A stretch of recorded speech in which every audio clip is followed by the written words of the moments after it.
మన ఫ్యామిలీ అందరికీ హాయ్ అండోయ్. మన ఫ్యామిలీలో కొంతమందికి ఉన్న డౌట్ తీరుద్దామని ఈ వీడియో తీశాను.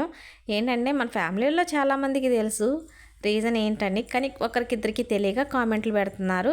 అక్క, పెళ్ళికి ముందే మీరు మీ వారు చుట్టాలా, మీ అమ్మని అక్క అని పిలుస్తున్నారంటే మేనరికం చేసుకున్నారా అని అడుగుతున్నారు. అస్సలు కాదండి.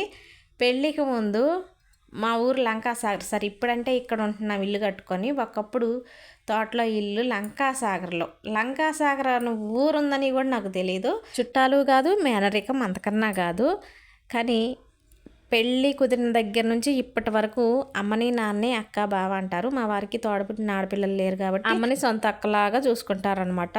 ఇక ఇప్పుడు వీళ్ళ దగ్గర జరిగే చర్చ ఏంటంటే, అమ్మని నాన్న తీసుకెళ్ళటానికి వచ్చాడండి. మా వారు అంటారు, వద్దు బాబా ఒక 2 రోజులన్నా ఉంచని ఈయన అంటున్నారు.